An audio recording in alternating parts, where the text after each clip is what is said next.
Gobyerno day pumapotob nin mandatory repatriation may kinaraman sa gyera kan Iran asin Israel.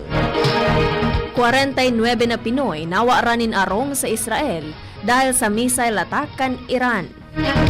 Sa ibang nasyon, China, India, Estados Unidos asin iba pang nasyones inabisuhan na ang saindang namamanwa na maghali na sa Iran asin Israel. Baretang Sports Gilas Pilipinas Head Coach Tim Cone tiwala na makakaibahan ninda si Justin Brownlee sa FIBA Asia Cup. Yan ang headlines ganyan sa detalles ka mga bareta enot sa lado lokal. Ang baretang ini hatod sa Indukan. Optin Lutein Capsule. Alagaan ang paningin sa tulong ng Optin. Kitang-kita ang kalusugan ng mata.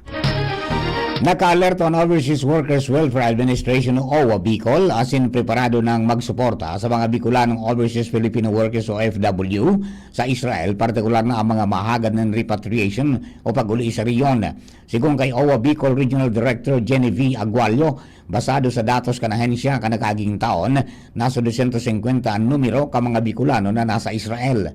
Mentas na pigpreparar naman ang mga assistance programs para sa mga maawat na mag-uli sa Pilipinas. Katakod kaya ni inanunsyo man kanahensya na mga kapamilya ka mga OFW sa lugar pwedeng makipag-koordinar sa opisina kan OWA in kaso kay puhaning tabang tanganing makontak an sa indang kapamilya sa abroad. Hinagad man ni Agualio sa publiko na ibitaran ang pagpapalakop ni unverified na impormasyon tanganing maibitaran ang confusion asin misinformation.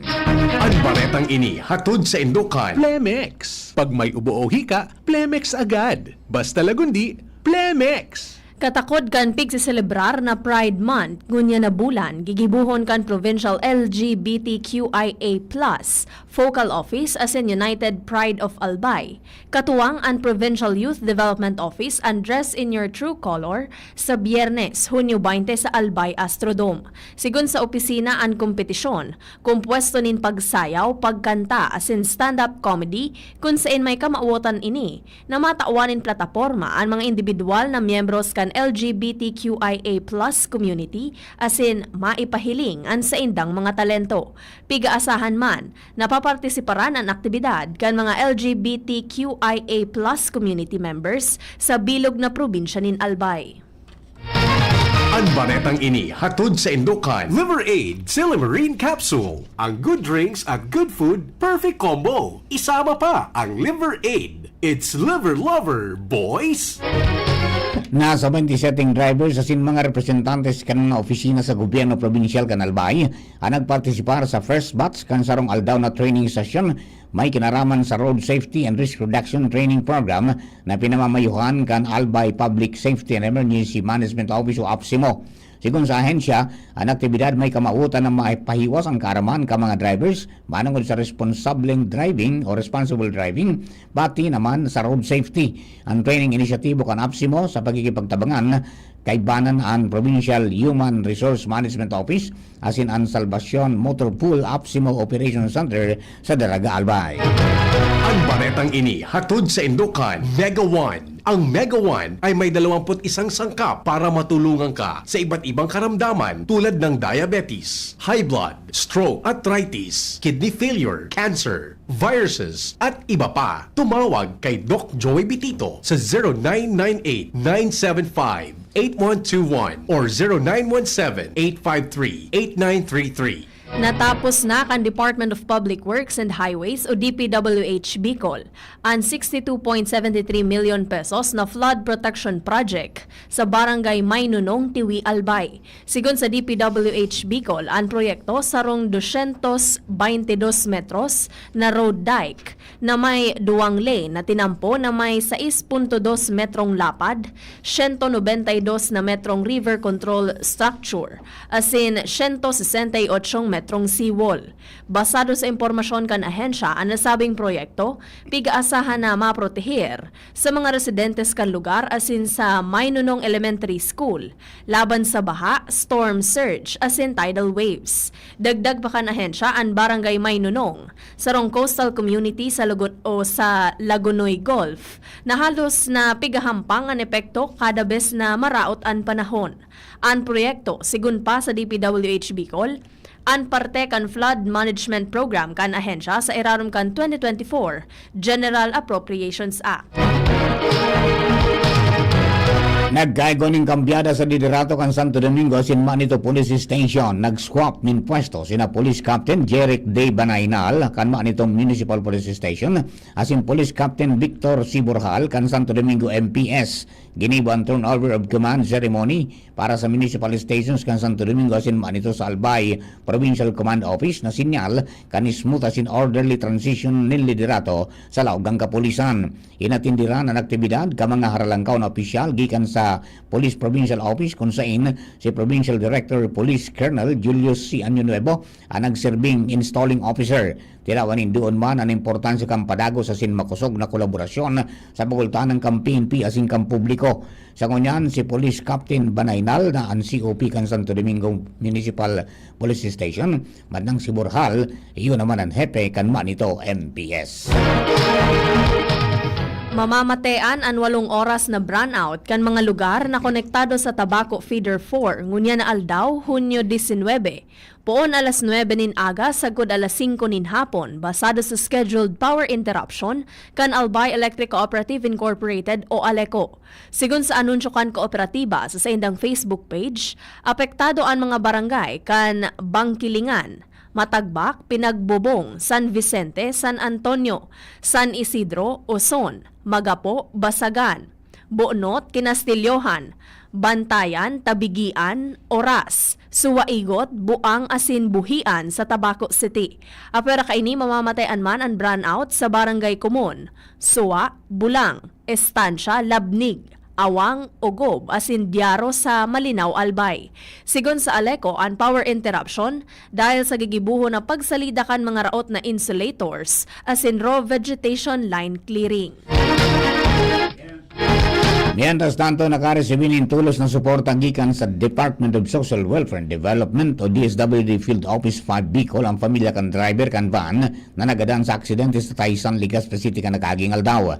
Sa direktiba ni DSWD Bicol Regional Director Norman S. Laurio, sinugo niya ang SWAD Albay as in Crisis Intervention Section o CIS na tulos magtaon ng kinakaipuan asistensya sa pamilya kang biktima. Tinawa ng pamilya ng funeral assistance as in psychosocial support hali sa DSWD FO5 Angels para masiguro na mamamatian ng daan giya asin pagmalasakit sa panahon ng kadipisilan. Mawot man kay ni na malampasan ang trauma asin emotional distress sa pagkawara kan sarong mahal sa buhay. Ang lakda nagpiling kan commitment kan DSWD na maiita sa mga pamilyang mga ngaipuhan susugman sa direktiba ni Presidente Ferdinand Marcos Jr. na daing dapat na mawalat si kumpas sa DSWD ang lambang buhay mahalaga. Padagos ngunyan ang espuersos kan Land Transportation Office o LTO na iranian sa indang serbisyo sa publiko. Ehemplo digdi ang gibok o ginibo kan LTO Labo District Office sa pangingenot ni LTO Chief William Vidal na nagduman sa banwaan kan Paracale, Camarines Norte para magkondukta nin 3-day outreach program. Ang programa nag-ofrecer nin libreng theoretical driving course para sa mga aplikante nin student permit, siringman mobile vehicle inspection, as in emission testing para sa pag-renew kan rehistrasyon.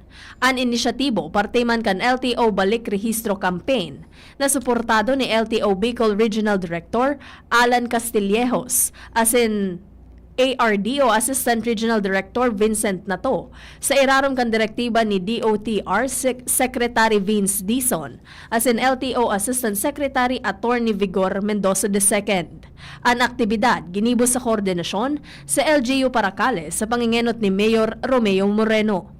Ini may kamauota na mutir ang road safety awareness as in responsible vehicle ownership sa paagikan pagdara kan importanteng serbisyo kan LTO direkta sa publiko. Magatugang primerong party po yan kasi ito yung Bareta alas 7. Mga Bareta sa lado lokal, ang Bareta sa lado nasyonal, ibang nasyon ni sports sa kamugtagang kampanahon, makalis ka nagkapirang pagiromdom. ngayon ang pinakabago, ang pinaka-epektibong food supplement na mabusising ginawa sa Amerika at matapos ang 3 taon, aprobado na ng FDA. Mega One, ang evolusyonaryong produkto na nagtataglay ng 21 natural na mga komposisyon na nakatutulong upang palakasin ang immune system at ang ating kalusugan. Para sa karagdagang impormasyon, Maaaring pumunta kay Doc Joey Bitito sa Barangay 18, Cabangan West, Legazpi City, kaharap lang ng Bangko Sentral ng Pilipinas. O tumawag sa 0998-975-8121 or 0917-853-8933 para sa free consultation sa natural medicine. bisitahin din ang aming Facebook pages, Mega One-Superfood at NHC Bayanihan Official. Mega One, evolusyon para sa kalusugan. Pre, makinig ka muna. Payong kaibigan lang ha.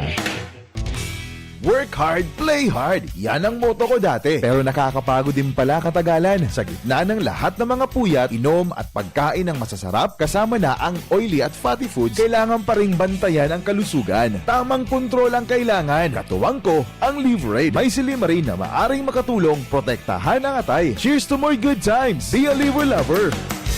Mahalagang paalala, ang Liverade ay hindi gamot at hindi dapat gamitin paggamot sa anumang uri ng sakit. Ang good drinks at good food, perfect combo. Isama pa ang Liverade para sa kalusugan ng atay. Mabibili sa mga leading drugstores nationwide.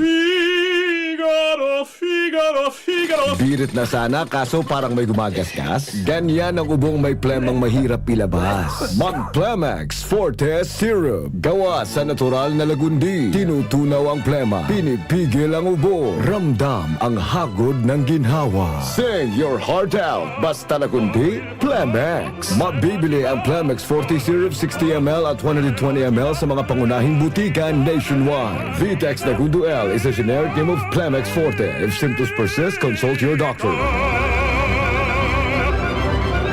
Ang BDO ay nandito para sa inyo. Mag-deposit para sa ipon. Mag-loan para sa pangarap. Tara na sa pinakamalapit na BDO or BDO Network Bank branch sa inyong lugar mula June 2 hanggang July 18, 2025. BDO. We find ways. Terms and conditions apply. Promo runs June 2 to July 18, 2025. DTI Fair Trade Permit Number R0508 Series of 2025. BDO Unibank is regulated by the Bangko Sentral ng Pilipinas. www.bsp.gov.ph. Deposits are insured by PDIC up to 1 million pesos per depositor. All rights reserved. Punta na sa pinakamalapit na BDO or BDO Network Bank mula June 2 hanggang July 18. Attention! Attention! Mga parantabay, may marhay na bareta!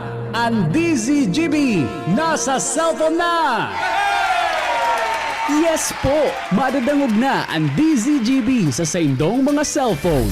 Sa katuyuhan na mas lalo kamong mapagserbihan, asin dagdag na konbinyensya sa Saindo Gabos, ang DZGB. Pwede nang ma-access sa paagi kan sa indong cellphone. I-download lang sa saindong mga Android phone ang DZGB app sa paagi kang Google Play Store, asin Apple App Store, asin hanapo ng DZGB Live. I-install sa saindong gadget, asin malinig nindong madadangog ang DZGB. Libre po ini. DZGB. Number 1 na, may Facebook Live pa. Ngunyan, may DZGB Live app na. O, ano pang pigahalat nindong mga paraan tabay?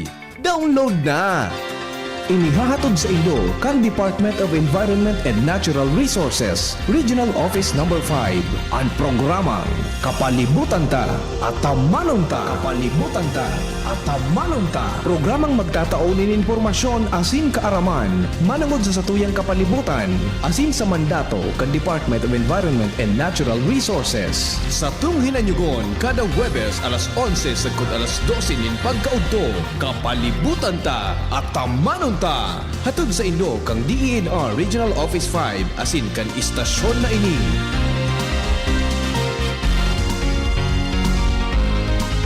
DZGB Bareta alas 7. Bareta alas 7. Sa detalles kang bareta sa lado nasyonal, ibabase na sa actual performance test ka mga estudyante and performance review ka mga paratokdo sa mga pampublikong eskwelahan, tanganing maaraman kung igwang na o kudan o wara ang mga estudyante.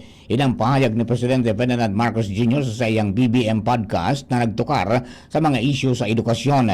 Sigon sa Presidente, Kung dati, pigbase sa nasa report and performance audit ka mga paratokdo, ang gigibunan mo niyan, iyo ang aktual na performance test ka mga estudyante. Kapag sinabi na kabanga kang klase bagsak, gustong sabihin na baba ang performance audit kang paratokdo. Pero kung sinabing 90% ang nakapasar, matibay ini dahil maski day tao magbasa ang estudyante, ipinasar para sa namasabing halangkaw ang performance kang paratokdo. Dahil ang digdi, sinabi ni Presidente Marcos Jr. nagigibuon ini, nin paagi, kan Department of Education o DepEd. Apisar kay ini, sinabi kang Presidente na halangkaw ang pagiling niya sa mga paratokdo dahil ang mga ini ang pinakang maigos na public servant sa bilog na lado kang gobyerno. Bako sana sa pagtokdo sa mga aki, kung ipigataman maninda ang mga ini, kaya kay puha na suportaran ang mga ini. Tatabangan kang gobyerno ang mga paratokdo sa saindang mga pangangaipo para maging matali, matibay asin maging madunong ang saindang mga estudyante. Dai ibababa kan gobyerno ang buying price ka National Food Authority o NFA sa paroy kan mga lokal na parauma. Ini ang siniguro ni Presidente Ferdinand Marcos Jr. sa hampang kan pigsusulong na 20 pesos per kilo na rice program kan Department of Agriculture o DA na ang supply binakal sa mga ani kan lokal na parauma. Sigon sa Presidente, nagiitaas na ang produksyon in paroy asin mababa ang presyo sa pagtanom pero dai babaguhon kan NFA ang sa indang itinalaan na buying price na sangunya nasa 17 pesos sagod 30 pesos kada kilo. Kaipuhan na suportaran ang mga parauma kaya maski ano pa man ang mangyari sa presyo kan bagas, dai ibababa ang presyo kan NFA sa pagbakal nin paroy. Katakod man sa kahagadan, nadagdagan ang Kadiwa Center sa man iba-ibang lugar sa nasyon para mas dakol ang makinabang sa 20 pesos per kilo na bagas. Sinabi ni PBBM na pigigibo na ini kan DA. Pigaadala naman kay ini ang rekomendasyon na sa masunod na taon wala ng kontribusyon ang mga local government unit sa subsidized rice asin papasano na ini gabos ka national government. Sangunyan, sigon kay Presidente Marcos Jr., nasa 51% kan populasyon kan nasyon nakikinabang sa hababang presyo nin bagas. Asin naglalaom na maabot ang pagkakataon. Nagabos iyo ang pwede nang makabakal nin 20 pesos per kilo na bagas. Sangunyan, ang mga nakakabakal pa sana nin 20 pesos per kilo na bagas, iyo ang mga vulnerableng sektor. Arogan mga senior citizen, single mother, may kapansanan, minimum wage earner, asin benepisyaryo kan 4Ps. Dahil pamapoto ang gobyerno ng mandatory repatriation para sa mga Pilipino na nag-i-star asin nagtatrabaho sa Iran asin Israel apisar ka nagkukusog na pagkapalayag ng missiles kan duwang nasyon. Sinabi ni Presidente Ferdinand Marcos Jr. na itataong kwenta ninda sa mga Pilipino ang pagdesisyon lalo na sa mga nakapag-agom na sa nasabing duwang nasyon alagad na kandang gobyerno para tabangan asin alalayan ang mga ini. Nakontak na kang gobyerno ang mga Pilipino sa duwang nasyon asin nagkapira sa mga ini ang gusto nang mag-ibakwar paluwas sa Israel siring man sa Iran. Iguanang primerong batch na nailuwas sa duwang nasyon asin pasiring na sa Jordan si Department of Migrant Workers Secretary Hans Leo Kakdak para magkoordinar ang mga evacuee hali sa Israel asin Iran. Siniguro ni Presidente Marcos Jr. na padagos na nagbabantay ang gobyerno sa sitwasyon sa duwang nasyon asin preparado ang gobyerno na iibakwar ang mga naipit na Pilipino in kaso mas maglala pa ang sitwasyon. Israel na uminabot sa 49 ng mga Pinoy, duman anawa ranin arong dahil sa missile attack kan Iran.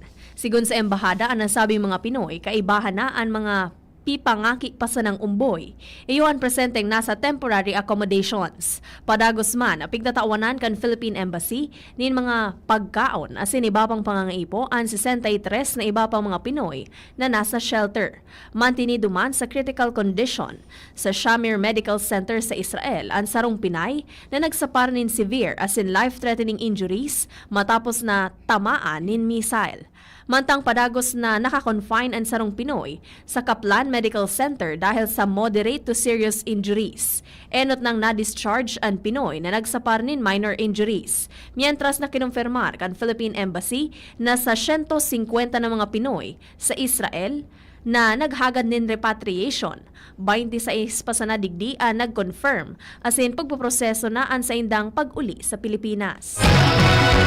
Ipinahayag kan Department of Information and Communications Technology o DICT spokesperson Asek Aboy Paraiso na posibleng may paninimbagan sa ley ang nagpapalakop ng deepfake videos susugman sa Anti-Cybercrime Prevention Act.